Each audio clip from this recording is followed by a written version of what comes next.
Hello प्यारे दोस्तों। आज फिर से हम नया नया बैच स्टार्ट करने जा रहे हैं भैया। और हमारा जो सबसे पहला जो टॉपिक है, हम देखो अल्टरनेट पढ़ने वाले हैं। क्या फिजिक्स और केमिस्ट्री दोनों 3 दिन केमिस्ट्री पढ़ेंगे और 3 दिन फिजिक्स पढ़ेंगे। और सबसे पहले हम आज आपको बताएंगे क्या फिजिक्स का इंट्रोडक्शन। और इस इंट्रोडक्शन में सारी चीज आपको बताने वाले हैं कि कैसे आपको पढ़ना है, किस तरीके से पढ़ना है, और कौन सा चैप्टर कितने नंबर का पूछा जाता है, और कौन से चैप्टर से ज्यादा क्वेश्चन बनते हैं। सारी चीजें हम देखने वाले हैं, बहुत बेहतरीन तरीके से पढ़ने वाले हैं। और हम सारी चीजों को लेके चलेंगे। देखो ये आपका एकेडमी का तो रहेगा ही, यानी कि आपका जो 12th का सिलेबस तो रहेगा ही, प्लस आपको एडवांस लेवल की चीजें बताई भी जाएगी, जैसे एनडीए हो गया, नीट हो गया, जेई हो गया, उस लेवल के तक के आपके क्वेश्चन देखे जाएंगे। तो जितने भी सारे चीजें आपके जो यानी कि क्लास 12th से जितने भी सारी चीजें, जैसे नेवी है, एयरफोर्स है, जिस जो सारी चीजें रिलेटेड है, सारे सारे मतलब सारी जगहों से जो क्वेश्चन बनते हैं, सारी जगहों से हम करने वाले हैं, बहुत बेहतरीन तरीके से करने वाले हैं।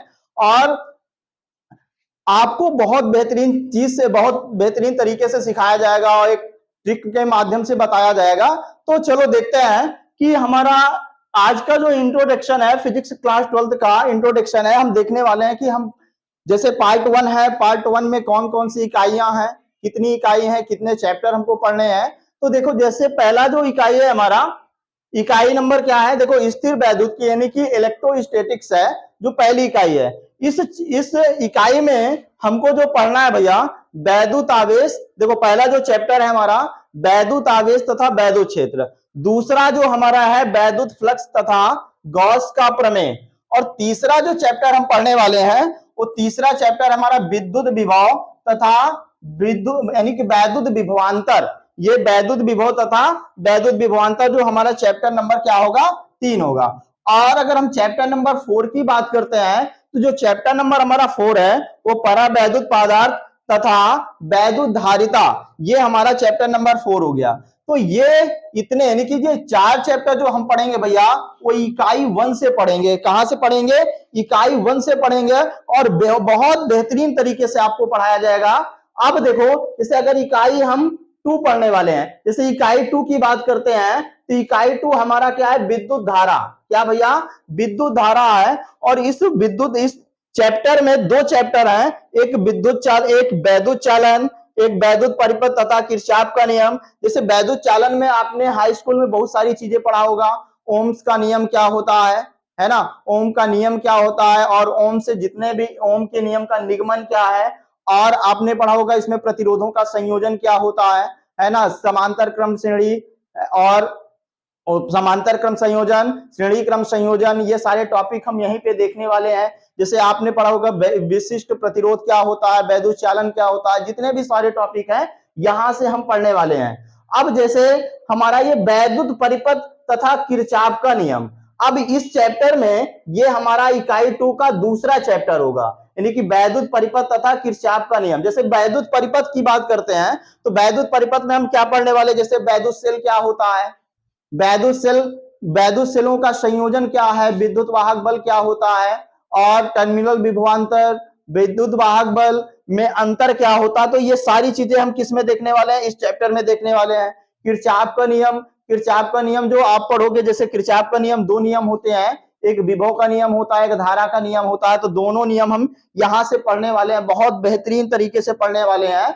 और जैसे इसी चैप्टर में आप पढ़ोगे व्हीट स्टोन सेतु पढ़ोगे, है ना, विभव मापी क्या होता है, धारा मापी क्या होता है। तो सारी चीज हम यहाँ पे देखने वाले हैं, कहां पे, वैद्युत परिपथ तथा किरचॉफ के नियम में हम देखने वाले हैं। अब जैसे हमारा इकाई 3 है, अब इकाई जो 3 है वो पूरा चुंबक से रिलेटेड है, ठीक है। इकाई 3, इकाई 4, इकाई 5, ये पूरा का पूरा चुंबक से रिलेटेड है। तो इकाई 3 में जो इकाई 3 है, उस इकाई का नाम क्या है भैया, विद्युत धारा का चुंबकीय प्रभाव तथा चुंबकत्व। ये अपना क्या है, इकाई 3 है, ठीक है। और इस इकाई में हम पढ़ने वाले हैं 3 चैप्टर पढ़ने वाले हैं, 3 चैप्टर पढ़ने वाले हैं। जैसे पहला चैप्टर है गतिमान आवेश तथा चुंबकत्व, यानी कि गतिमान आवेश तथा चुंबकत्व क्या होता है। इसमें हम जो यानी कि इस चैप्टर में जो पढ़ने वाले हैं, जैसे बायो-सेवर्ट का नियम क्या है, ओस्टेड का नियम क्या है, ये सारे टॉपिक पढ़ने वाले हैं। और जैसे इसमें लॉरेंज बल क्या होता है, लेंज का नियम क्या, देखो लॉरेंज बल क्या है और लॉरेंज बल से संबंधित जितने भी सारे टॉपिक हैं वो सारे के सारे हम यहाँ पे देखने वाले हैं। फिर उसके बाद जैसे हम चल कुंडली धारा मापी तथा चुंबकीय आघूर्ण, ये हमारा दूसरा चैप्टर यानी कि इकाई 3 का ये दूसरा चैप्टर होगा, चल कुंडली धारा मापी तथा चुंबकीय आघूर्ण। इसमें हम क्या देखने वाले हैं भैया, इसमें हम देखने वाले हैं क्या, धारा मापी क्या है, क्या भैया धारा मापी क्या है और चुंबकीय आघूर्ण क्या होता है। देखो धारा मापी में दो धारा मापी होते हैं, चल कुंडली धारा मापी, एक होती है किलकित कुंडली धारा मापी। ये दो धारा मापी हम देखने वाले हैं यहाँ पे। और हम ये भी पढ़ने वाले, देखो विभव का परिवर्तन इसमें धारा मापी में कैसे रूपांतरण किया जाता है और अमीटर का रूपांतरण किसमें धारा मापी में कैसे किया जाता है। तो हम यहीं पे सब देखने वाले हैं, कहां से, चैप्टर नंबर 2 में चल कुंडली धारा मापी तथा चुंबकीय आघूर्ण, यहां से हम देखने वाले हैं। और फिर अगर हम चैप्टर नंबर 3, अगर इकाई हम 3 के चैप्टर नंबर 3 की बात करते हैं तो हम पढ़ने वाले क्या है, चैप्टर नंबर 3 जो हमारा है, पृथ्वी का चुंबकत्व तथा द्रव्य, यानी कि द्रव्य क्या हो, यानी कि पदार्थ क्या है, यानी कि पृथ्वी का चुंबकत्व तथा यानी कि पदार्थ द्रव्य क्या है। तो देखो पृथ्वी के चुंबकत्व में हम क्या पढ़ेंगे, यानी कि पृथ्वी किस प्रकार से चुंबकीय गुण प्रदर्शित करती है ये देखने वाले हैं। और चुंबकीय, देखो पृथ्वी से संबंधित जितने भी चुंबक से रिलेटेड जितनी विशेषताएं हैं वो सारे का सारे टॉपिक हम यहां से देखने वाले हैं, ठीक है। अब जैसे चैप्टर नंबर 4 की बात करते हैं, चैप्टर नंबर 4 जो है हमारा, वैद्युत चुंबकीय प्रेरण तथा प्रत्यावर्ती धाराएं, वैद्युत चुंबकीय प्रेरण तथा प्रत्यावर्ती धाराएं। जैसे हम वैद्युत चुंबकीय प्रेरण तथा प्रत्यावर्ती धाराओं की इस इकाई की बात करते हैं, इकाई हमारा 4 होगा। और इस इकाई में हम दो चैप्टर पढ़ने वाले हैं, एक वैद्युत चुंबकीय प्रेरण पढ़ने वाले हैं और एक प्रत्यावर्ती धारा पढ़ने वाले हैं। जैसे वैद्युत चुंबकीय प्रेरण में हम क्या पढ़ेंगे, इसमें जैसे हमने फैराडे का नियम क्या है, लेंज का नियम क्या है, चुंबकीय फ्लक्स क्या होता है, ये सारी चीजें हम कहां से देखने वाले भैया, वैद्युत चुंबकीय प्रेरण में देखने वाले हैं। जैसे और इसमें अन्योन्य प्रेरण क्या होता है, स्वप्रेरण क्या होता है, ये सारी घटनाओं के बारे हम कहां पे देखने वाले हैं, वैद्युत चुंबकीय प्रेरण में हम देखने वाले हैं। फिर जैसे अगर हम प्रत्यावर्ती धारा की बात करते हैं तो इस चैप्टर में हम बहुत सारी चीजें पढ़ने वाले, बहुत इंपॉर्टेंट चैप्टर होता है ये, दोनों का दोनों बहुत इंपॉर्टेंट चैप्टर होता है। तो देखो यहाँ पे जैसे हम प्रत्यावर्ती धारा की बात करते हैं तो प्रत्यावर्ती धारा में हम क्या पढ़ने वाले हैं, तो इसमें सबसे पहली बात तो प्रत्यावर्ती धारा क्या होती है इसके बारे में जानेंगे। फिर उसके बाद इसमें प्रत्यावर्ती धारा का उत्पादन किस पावर प्लांट से होता है, कैसे होता है, वो सारी चीजें जानने वाले हैं।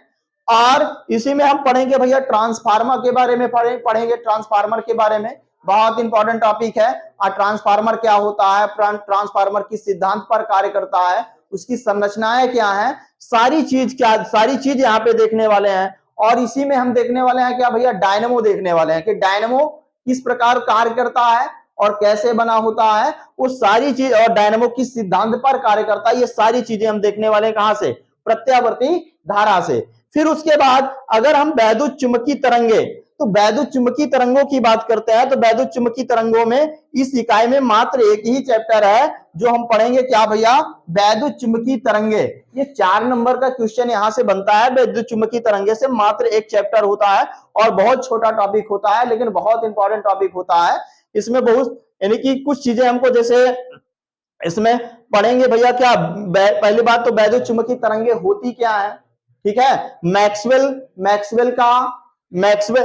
ने किस प्रकार वैद्युत चुंबकीय तरंगों को यानी कि उत्पन्न किया था, उसके सिद्धांत के बारे में हम पढ़ने वाले हैं। और क्या क्या समीकरण दिया था वो सारी चीजें यहाँ पे देखने वाले हैं। और वैद्युत चुंबकीय तरंगों की विशेषताएं क्या होती हैं, ये कितने प्रकार की होती हैं, सारी चीज बहुत अच्छे से देखने वाले हैं। तो ये हमारा ये पार्ट यानी कि भाग हमारा 1 है, यानी कि फिजिक्स का भाग 1 है। पूरा का पूरा सारे चैप्टर हमने ये लिख दिए हैं और किस तरीके से हमको पढ़ना है सारी चीजें हमने बता दिया, क्या क्या किस टॉपिक में किस चैप्टर में हमको कौन से टॉपिक पढ़ने हैं, सारी चीजें देखने वाले हैं। और बहुत इंपॉर्टेंट टॉपिक, बहुत अच्छे तरीके से आपको पढ़ाया जाएगा और बहुत बेहतरीन तरीके से पढ़ाया जाएगा। आप इस बात को विश्वास रखिए, बहुत बेहतरीन तरीके से पढ़ाया जाएगा और बहुत यानी कि आपको एक एडमिट लेवल तो रहेगा, उसके बाद जितनी भी सारी चीजें बनती हैं जैसे एनडीए हो गया, नेवी हो गया, एयरफोर्स हो गया, नीट हो गया, जेई हो गया, सारी चीजें आप यहां से आप कवर कर सकते हो। बहुत एडवांस लेवल आपको हम पढ़ाने वाले हैं। आप देखिएगा, बहुत बेहतरीन तरीके से आप पढ़ने वाले हैं, इस बात को याद रखिए। अब हम देखेंगे क्या, अब हम पार्ट 2 का देखते हैं। पार्ट 2 में कौन से कितने चैप्टर पढ़ने हैं, कितने इकाई है, तो ध्यान रखना इसमें कितनी इकाई पढ़ना है हमको, 5 इकाई पढ़ना है। अब चैप्टर देखोगे, देखो 4 चैप्टर ये हो गया, 2 चैप्टर यानी कि 6 चैप्टर ये हो गया, और 6 3 9 हो गया, 9 2 11 यानी कि 12, लगभग हमको 12 चैप्टर इस टॉपिक से, मतलब इस पार्ट 1 से पढ़ना है। अब जैसे हम पार्ट 2 से कितने चैप्टर पढ़ना है, कितनी इकाई पढ़ना है, अब वो देखने वाले हैं। चलो अब देखते हैं भैया पार्ट 2 में जैसे अगर हम पहली इकाई की बात करते हैं तो पहली इकाई है क्या, किरण प्रकाशिकी। तो जो किरण प्रकाशिकी में है हम कितने चैप्टर पढ़ने वाले हैं भैया, देखो एक चैप्टर, 1 2 3 4 चैप्टर पढ़ने वाले हैं। जो पहला चैप्टर हमारा प्रकाश का परावर्तन, गोलीय दर्पण तथा प्रकाश का अपवर्तन क्या होता है, और इसमें सारी चीजें आप जानते ही हो, क्लास 10th में ये सारा चैप्टर, ये चैप्टर आपने पढ़ा भी होगा। प्रकाश का परावर्तन क्या है ना, प्रकाश का परावर्तन क्या है, प्रकाश परावर्तन से संबंधित जितनी घटनाएं हैं वो सारी चीजें देखने वाले हैं। गोली दर्पण क्या होता है, इसके बारे में भी पढ़ा होगा। गोली दर्पण कितने प्रकार का, 2 प्रकार का आपने पढ़ा होगा। एक समतल दर्पण यानी कि गोली दर्पण, देखो दर्पण क्या होता है, 2 प्रकार के, एक समतल दर्पण, एक अवतल दर्पण, एक समतल दर्पण, एक गोली दर्पण। गोली दर्पण में आप 2 दर्पणों के बारे में पढ़ा होगा, है ना, जैसे अवतल गोली दर्पण। प्रकाश का अपवर्तन इसी चैप्टर में आपने पढ़ा होगा। फिर उसके बाद जो दूसरा चैप्टर है गोली पृष्ठों पर अपवर्तन, और इसी में हम पढ़ेंगे क्या, लेंस का, यानी कि लेंस पढ़ेंगे। लेंस से जितनी भी संबंधित घटनाएं हैं, जितने भी सारे नियम है, वो सारे नियम हम यहाँ पे देखने वाले हैं। ठीक है, ये चैप्टर हमारा 2 होगा। तीसरा है प्रिज्म द्वारा प्रकाश का अपवर्तन, यानी कि प्रिज्म पर प्रकाश का अपवर्तन कैसा होता है। और प्रकाश का, देखो इसी में हम पढ़ने वाले प्रकाश का वर्ण विक्षेपण क्या होता है, और पढ़ने वाले हैं इसी में हम क्या पढ़ेंगे, स्रोत प्रकाश का होता है, प्रकाश का प्रकीर्णन क्या होता है, ये सारी चीजें हम देखने वाले हैं। रैले का नियम क्या है, वो चैप्टर नंबर हम 3 में सारी चीजें देखने वाले हैं। अब प्रकाशिक यंत्र में, जैसे चौथा जो चैप्टर हमारा प्रकाशिक यंत्र, इसके पहले एक चैप्टर हुआ करता था मानव नेत्र, है ना, इसके पहले एक चैप्टर हुआ करता था मानव नेत्र, तो वो चैप्टर हमारे सिलेबस से हटा दिया गया है, तो उसको हमको पढ़ना नहीं है। उसके बाद वाला जो चैप्टर है हमारा प्रकाशिक यंत्र, प्रकाशिक यंत्र में हमको क्या पढ़ना है, जैसे सरल सूक्ष्मदर्शी क्या होती है, यौगिक सूक्ष्मदर्शी क्या होती है ना, और कह सकते हो भैया दूरदर्शियां, संयुक्त सूक्ष्मदर्शी क्या होती है, परावर्ती दूरदर्शी क्या होती है, ये सारे टॉपिक हम यहाँ पे देखने वाले हैं। कहाँ पे, प्रकाशिक यंत्र में देखने वाले हैं। अब जैसे अगर हम चैप्टर नंबर इकाई नंबर 2 की बात करते हैं, तो इकाई हमारा 2 है, वो क्या है, तरंग प्रकाशिकी। अब तरंग प्रकाशिकी में हम क्या पढ़ने वाले हैं भैया, सबसे पहले हम हाइगेंस का तरंग सिद्धांत पढ़ने वाले हैं। हाइगेंस ने प्रकाश के बारे में क्या नियम दिया, और उसके संबंधित जितने भी सारे विशेषताएं हैं, सारे जितने नियम हैं, सारी की चीजें यहाँ पे हम पढ़ने वाले हैं। और इसी चैप्टर में हम पढ़ने वाले हैं क्या भैया, यानी कि तरंग प्रकाशिकी के आधार पर परावर्तन और अपवर्तन की व्याख्या। तो जैसे यहाँ पे हमने देखा किरण प्रकाशिकी में हमने क्या देखते हैं, प्रकाश का परावर्तन और अपवर्तन वाली घटनाएं पाई जाती हैं। तो क्या कि तरंग प्रकाशिकी से भी क्या इसकी व्याख्या की जा सकती है, तो यहाँ पे हम सारे इनकी, यानी कि प्रकाश के परावर्तन और अपवर्तन के नियमों की व्याख्या यहाँ पे हम देखेंगे, किसके आधार पे, तरंग प्रकाशिकी के आधार पर। और फिर उसके बाद हम पढ़ने वाले हैं जो अगला चैप्टर इसमें रहेगा, प्रकाश का व्यतिकरण क्या है। फिर अगला चैप्टर जो है प्रकाश का विवर्तन, प्रकाश का ध्रुवण, ये सारे टॉपिक हम पढ़ने वाले हैं कहाँ पे, तरंग प्रकाशिकी में हम पढ़ने वाले हैं। सारे टॉपिक कहाँ के होते हैं भैया, तो याद रखना तरंग प्रकाशिकी के होते हैं। फिर जैसे इकाई हम 3 की बात करते हैं, तो इकाई 3 में हम द्रव्य तथा विकिरणों की द्वैती प्रकृति अगर हम बात करते हैं, तो यहीं से हमारा क्या चल जाता है भैया, मॉडर्न फिजिक्स चल जाता है। क्या चलता है, तो याद रखना यहां से हमारा जो मॉडर्न फिजिक्स है, ये मॉडर्न फिजिक्स यहां से चल जाता है। मॉडर्न फिजिक्स की शुरुआत कैसे हुई, मॉडर्न फिजिक्स किसने, मॉडर्न फिजिक्स को यानी कि मॉडर्न फिजिक्स दिया किसने, उसके सिद्धांतों के बारे में सारी चीजें बहुत बेहतरीन तरीके से हम यहाँ पे पढ़ने वाले हैं, बहुत अच्छे तरीके से पढ़ने वाले हैं। तो अब जैसे इसमें अगर हम इसमें चैप्टर की बात करते हैं, तो जैसे विकिरण क्या है तथा द्रव्य की द्वैती प्रकृति क्या है, क्यों प्रकाश को द्वैती प्रकृति माना गया, डी ब्रोगली की द्वैती प्रकृति का सिद्धांत क्या होता है, प्रकाश का वैद्युत प्रकाश क्या होता है, ये सारी चीजें हम कहाँ पे देखने वाले हैं, ये देखने वाले हैं कहां पे, द्रव्य तथा विकिरणों की द्वैतीय प्रकृति में देखने वाले हैं भैया। अब जैसे अगली इकाई की बात करते हैं, इकाई नंबर 4, परमाणु तथा नाभिक। ये वाला चैप्टर तो आपने क्लास 11th में, आप क्लास 11th केमिस्ट्री के चैप्टर नंबर 2 में सारे का सारे टॉपिक यहां से पढ़े होंगे आपने, है ना। परमाणु क्या है, परमाणु के बारे में जैसे डाल्टन ने क्या बताया, है ना, रदरफोर्ड, टॉमसन का परमाणु मॉडल क्या होता है, रदरफोर्ड का परमाणु मॉडल क्या होता है, रदरफोर्ड का अल्फा प्रकीर्णन क्या होता है, ये सारी चीजें हम यहाँ पे देखने वाले हैं। कहां पे, यहाँ पे देखने वाले हैं, यानी कि परमाणु वाले चैप्टर में, परमाणु तथा नाभिक वाली इकाई में देखने वाले हैं। फिर इसके आगे हम नाभिक के बारे में पढ़ेंगे, है ना, नाभिक के बारे में पढ़ेंगे, और नाभिकीय ऊर्जा क्या होती है, नाभिकीय ऊर्जा क्या होता है, नाभिकीय बल क्या होता है, वो सारी की सारी चीजें हम कहां पे देखने वाले हैं, परमाणु तथा नाभिक में देखने वाले हैं। फिर उसके बाद लास्ट इकाई जो है हमारी भैया, इलेक्ट्रॉनिक युक्तियां। इलेक्ट्रॉनिक युक्तियां, जैसे चैप्टर नंबर, इकाई का नाम भी इलेक्ट्रॉनिक युक्तियां है और चैप्टर का नाम भी इलेक्ट्रॉनिक युक्तियां है। तो यहाँ पे हम क्या पढ़ेंगे, जैसे संधि डायोड क्या होता है, फोटो डायोड क्या होता है, ठीक है, संधि डायोड काहे का बना होता है और फोटो डायोड काहे का बना होता है, transistor, PNP transistor, NPN transistor, ये सारी चीजें हम कहां पे देखने वाले हैं, कहां पे, इलेक्ट्रॉनिक युक्तियां में देखने वाले। अर्धचालक क्या होते हैं, अर्धचालक कितने प्रकार के होते हैं, बनाए कैसे जाते हैं, वो सारी चीजें हम कहां पे देखने वाले हैं भैया, इलेक्ट्रॉनिक युक्तियां में। जैसे इलेक्ट्रॉनिक युक्तियां में भैया गेट भी पढ़ने वाले हैं, नॉर गेट क्या होता है, नॉट गेट क्या होता है, ये सारी चीजें बहुत बेहतरीन तरीके से हम देखने वाले हैं।